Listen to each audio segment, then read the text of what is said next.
Section 19 of Beacon Lights of History, Volume 2, Jewish Heroes and Prophets by John Lord. This recording is in the public domain. Recording by K. Hand. Jeremiah, Part 2. Whatever may have been the malignant animosity of Pashur, he was evidently afraid to molest the awful prophet and preacher any further, for Jeremiah was no insignificant person at Jerusalem. He was not only recognized as a prophet of Jehovah, but he had been the friend and counselor of King Josiah, and was the leading statesman of the day in the ranks of the opposition. But, distinguished as he was, his voice was disregarded, and he was probably looked upon as an old croaker, whose gloomy views had no reason to sustain them. Was not Jerusalem strong in her defenses and impregnable in the eyes of the people? And was she not regarded as under the special protection of the Deity? Suppose some austere priest, say such a man as Abbé Lacordaire, had risen from the pulpit of Notre Dame or the Madeleine a year before the battle of Sedan, and announced to the fashionable congregation assembled to hear his eloquence, and among them the ministers of Louis Napoleon, that in a short time Paris would be surrounded by conquering armies, and would endure all the horrors of a siege, and that the famine would be so great that the city would surrender and be at the entire mercy of the conquerors, would he have been believed? Would not the people have regarded him as a madman, great as was his eloquence, or as the most gloomy of pessimists, for whom they would have felt contempt or bitter wrath? And had he added to his predictions of ruin, utterly inconceivable by the giddy, pleasure-seeking, aesthetic people, the most scathing denunciations for the prevailing sins of that godless city, all the more powerful because they were true, addressed to all classes alike, positive, direct, bold, without favor and without fear, would they not have been stirred to violence and subjected him to any chastisement in their power? If Socrates, by provoking questions and fearless irony, drove the Athenians to such wrath that they took his life, even when everybody knew that he was the greatest and best man at Athens, how much more savage and malignant must have been the narrow-minded Jews when Jeremiah laid bare to them their sins and the impotency of their gods, and the certainty of retribution. Yet vehement or direct or plain as were Jeremiah's denunciations to the idol worshippers of Jerusalem in the 7th century, before it was finally destroyed by Titus, he was no more severe than when Jesus denounced the hypocrisies of the scribes and Pharisees, no more mournful than when he lamented over the approaching ruin of the temple.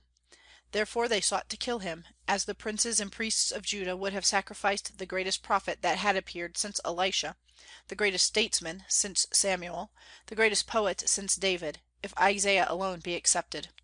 No wonder he was driven to a state of despondency and grief that reminds us of Job upon his ash heap. "Cursed be the day," he exclaims in his lonely chamber, "on which I was born. Cursed be the man who brought tidings to my father, saying, A man child is born to thee, making him very glad. Why did I come forth from the womb that my days might be spent in shame?" A great and good man may be urged by the sense of duty to declare truths which he knows will lead to martyrdom. But no martyr was ever insensible to suffering or shame. All the glories of his future crown cannot sweeten the bitterness of the cup he is compelled to drain. Even the greatest of martyrs prayed in his agony that the cup might pass from him. How could a man help being sad and even bitter, if ever so exalted in soul, when he saw that his warnings were utterly disregarded, and that no mortal influence or power could avert the doom he was compelled to pronounce as an ambassador of God? And when, in addition to his grief as a patriot, he was unjustly made to suffer reproach, scourgings, imprisonment, and probable death, how can we wonder that his patience was exhausted? He felt as if a burning fire consumed his very bones, and he could refrain no longer. He cried aloud in the intensity of his grief and pain, and Jehovah, in whom he trusted, appeared to him as a mighty champion and an everlasting support. Jeremiah at this time, during the early years of the reign of Jehoiakim, the period of the most active part of his ministry, was about 45 years of age. Great events were then taking place. Nineveh was besieged by one of its former generals, Nabopolassar, now king of Babylon.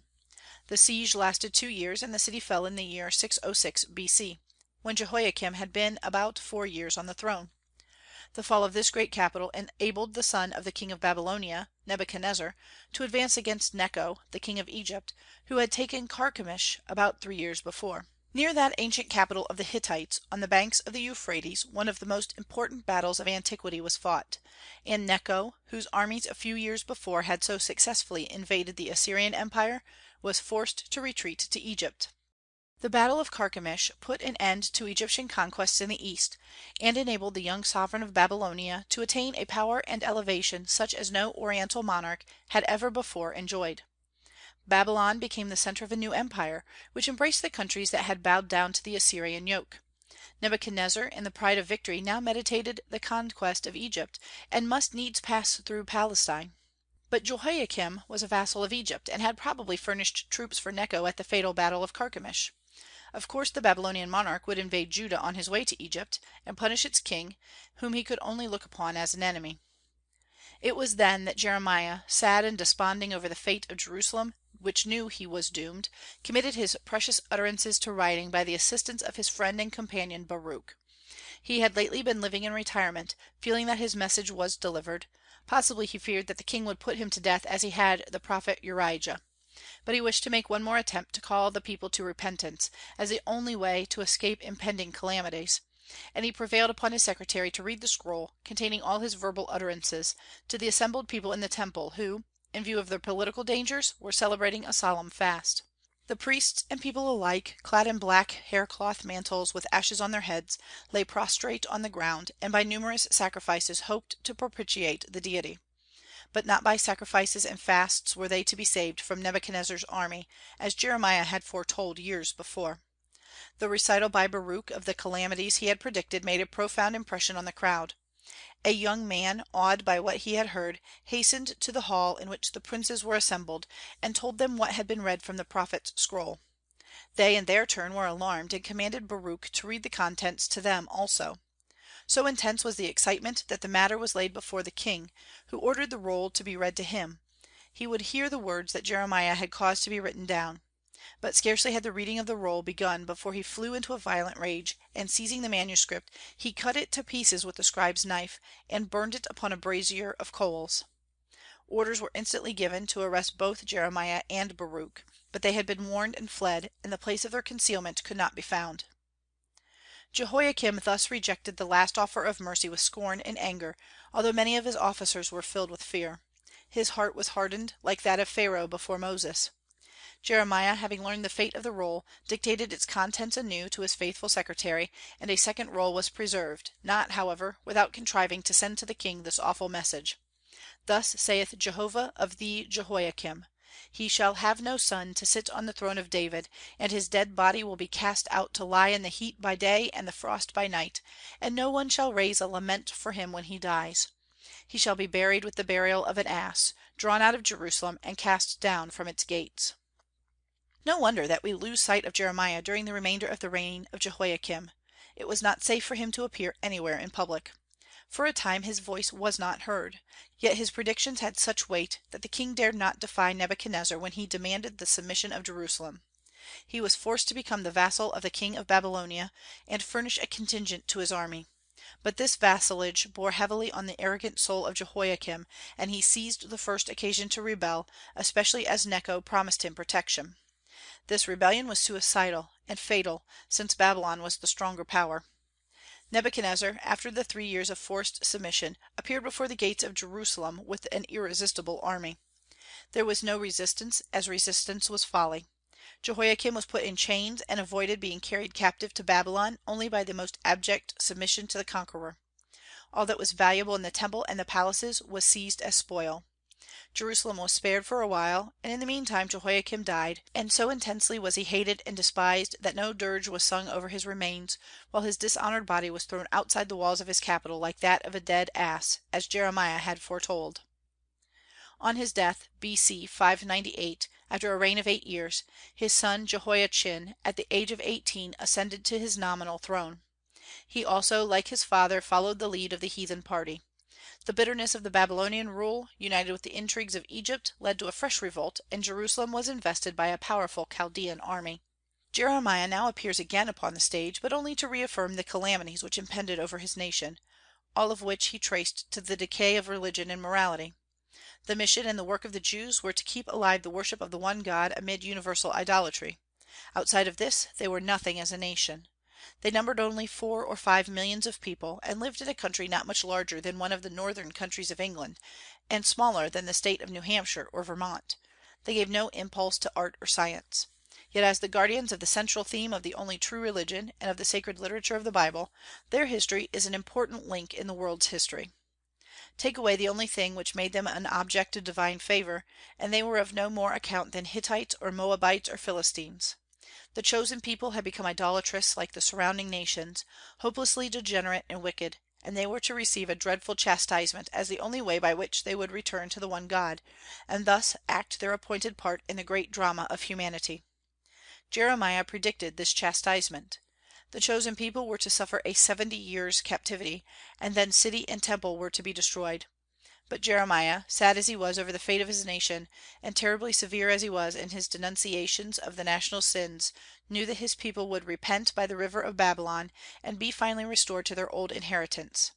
Yet nothing could avert their punishment. In less than 3 months after Jehoiachin became king of Judah, its capital was unconditionally surrendered to the Chaldean hosts, since resistance was vain. No pity was shown to the rebels, though the king and nobles had appeared before Nebuchadnezzar with every mark and emblem of humiliation and submission. The king and his court and his wives and all the principal people of the nation were sent to Babylon as captives and slaves. The prompt capitulation saved the city for a time from complete destruction, but its glory was turned to shame and grief. All that was of any value in the temple and city was carried to the banks of the Euphrates, nearly 150 years after Samaria had fallen from a protracted siege, and its inhabitants finally dispersed among the nations that were subject to Nineveh. One would suppose that after so great a calamity the few remaining people in Jerusalem and in the desolate villages of Judah would have given no further molestation to their powerful and triumphant enemies. The land was exhausted, the towns were stripped of their fighting population, and only the shadow of a kingdom remained. Instead of appointing a governor from his own court over the conquered province, Nebuchadnezzar gave the government into the hands of Mattaniah, the third son of Josiah, a youth of 20, changing his name to Zedekiah. He was for a time faithful to his allegiance, and took much pains to quiet the mind of the powerful sovereign who ruled the eastern world, and even made a journey to Babylon to pay his homage. He was a weak prince, however, alternately swayed by the different parties, those that counseled resistance to Babylon, and those, like Jeremiah, that advised submission.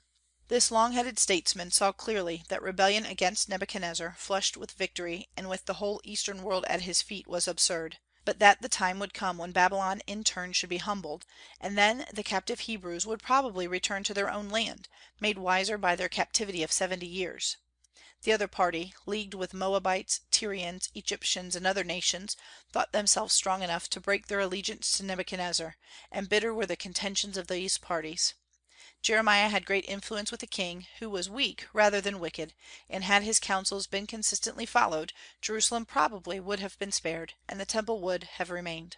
He preferred vassalage to utter ruin. With Babylon pressing on one side and Egypt on the other, both great monarchies, vassalage to one or the other of these powers was inevitable. Indeed, vassalage had been the unhappy condition of Judah since the death of Josiah. Of the two powers, Jeremiah preferred the Chaldean rule and persistently advised submission to it as the only way to save Jerusalem from utter destruction. Unfortunately, Zedekiah temporized; he courted all the parties in turn, and listened to the schemes of rebellion, for all the nations of Palestine were either conquered or invaded by the Chaldeans and wished to shake off the yoke. Nebuchadnezzar lost faith in Zedekiah, and being irritated by his intrigues, he resolved to attack Jerusalem while he was conducting the siege of Tyre and fighting with Egypt, a rival power. Jerusalem was in his way. It was a small city, but it gave him annoyance, and he resolved to crush it. It was to him what Tyre became to Alexander in his conquests. It lay between him and Egypt, and might be dangerous by its alliances. It was a strong citadel, which he had unwisely spared, but determined to spare no longer.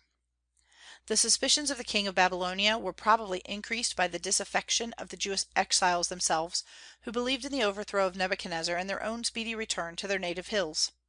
A joint embassy was sent from Edom, from Moab, the Ammonites, and the kings of Tyre and Sidon to Jerusalem, with the hope that Zedekiah would unite with them in shaking off the Babylonian yoke, and these intrigues were encouraged by Egypt. Jeremiah, who foresaw the consequences of all this, earnestly protested; and to make his protest more forcible, he procured a number of common ox yokes, and having put one on his own neck while the embassy was in the city, he sent one to each of the envoys, with the following message to their masters. Thus saith Jehovah the God of Israel: I have made the earth and man and the beasts on the face of the earth by my great power, and I give it to whom I see fit. And now I have given all these lands into the hands of Nebuchadnezzar, king of Babylon, to serve him. And all nations shall serve him till the time of his own land comes. And then many nations and great kings shall make him their servant.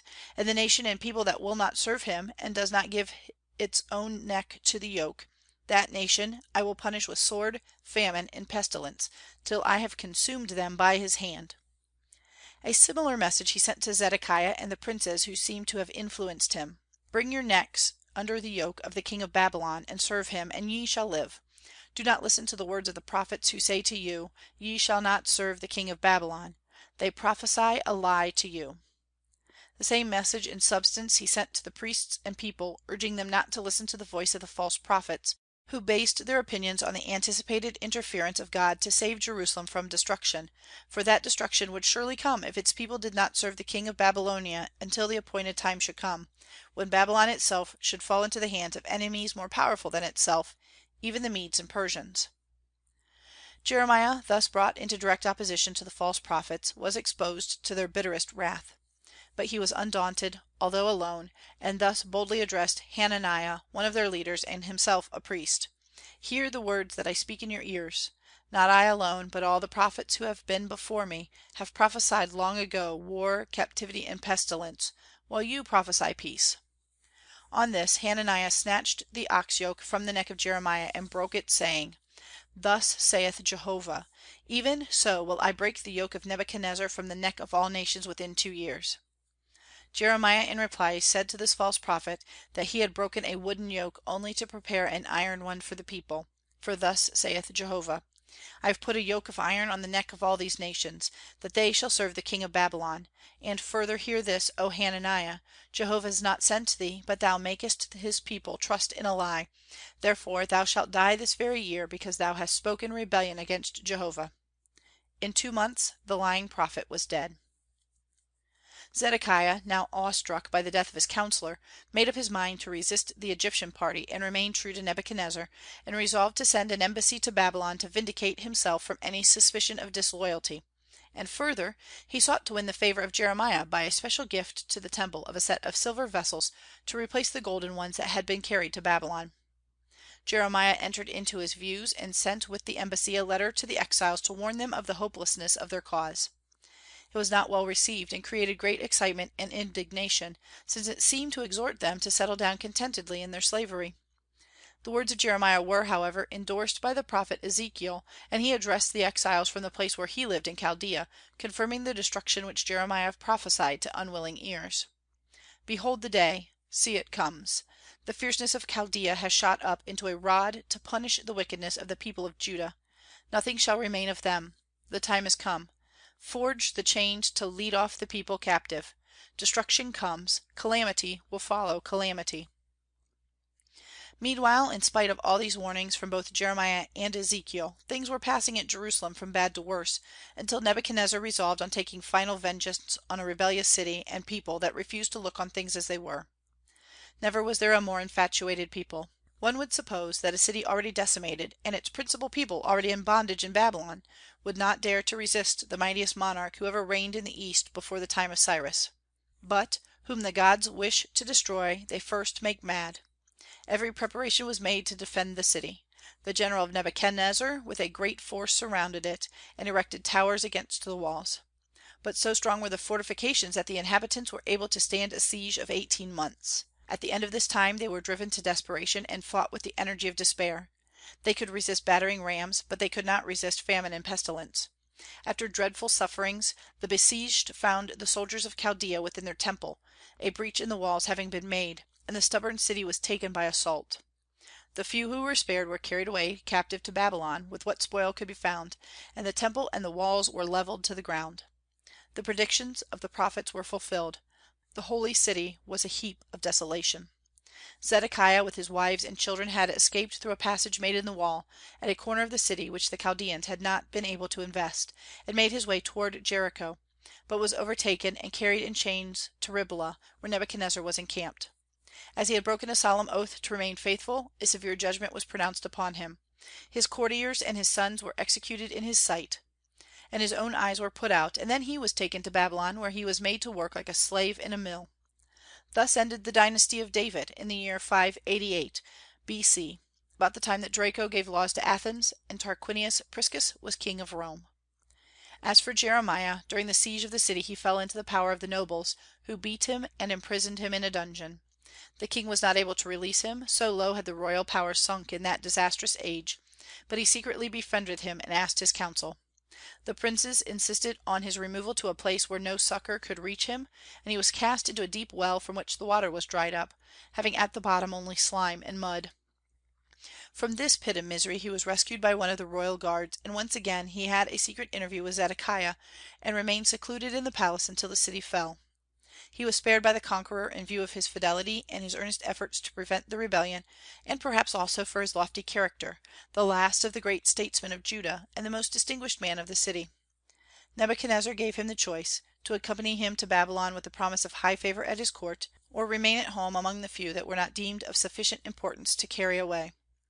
Jeremiah preferred to remain amid the ruins of his country, for although Jerusalem was destroyed, the mountains and valleys remained, and the humble classes, the peasants, were left to cultivate the neglected vineyards and cornfields.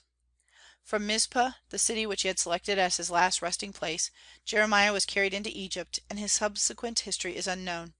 According to tradition, he was stoned to death by his fellow exiles in Egypt. He died as he lived, a martyr for the truth, but left behind a great name and fame.